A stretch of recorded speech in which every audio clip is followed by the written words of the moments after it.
சேரனோட 3 அண்ணன் தம்பிகளும் வீட சுத்தம் பண்றாங்க. பல்லவன் பூவை எடுத்துட்டு வந்து வீட்டுக்குள்ள வைக்கிறாரு. அதுக்கு சேரன் கேக்குறாரு, ஏண்டா பூவெல்லாம் வீட்டுக்குள்ள வைக்கிற? அதுக்கு பல்லவன் சொல்றாரு, பொண்ணு வீட்டுல இருந்து நிறைய பேர் வருவாங்க, அவங்களுக்கு நம்ம வீடு பிடிக்கணும்லன்னு, அதனாலதான் வச்சேன். சரிடா பல்லவா அப்படின்னு சேரன் சொல்றாரு. பொண்ணு வீடு சேரன் வீட்டுக்கு வர்றாங்க. பொண்ணு வீட்டுல உள்ள அத்தனை பேரும் சொல்றாங்க, வீட்டை பார்த்தா ரொம்ப பழசு மாதிரி இருக்கு.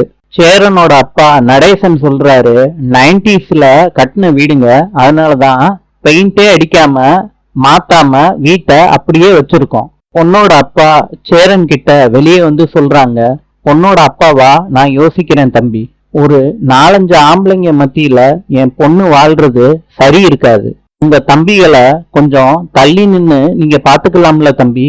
சேரன் சொல்றாரு பொண்ணோட அப்பா கிட்ட, என் தம்பிகளை விட்டுட்டு ஒரு விஷயத்த நான் யோசிச்சதும் இல்ல, இனிமேட்டு யோசிக்க போறதும் இல்ல. அப்படி நான் விட்டு கொடுத்தாதான் எனக்கு நல்லது நடக்கும்னா, அப்படி எந்த நல்லதும் எனக்கு வேண்டாம் சார். பொண்ணோட அப்பா இத கேட்ட உடனே அதிர்ச்சி ஆயிடுறாரு. சேரன் கிட்ட எதுவும் சொல்லாம கிளம்பி போயிடுறாரு அவர் வீட்டுக்கு. நாளை சந்திப்போம்.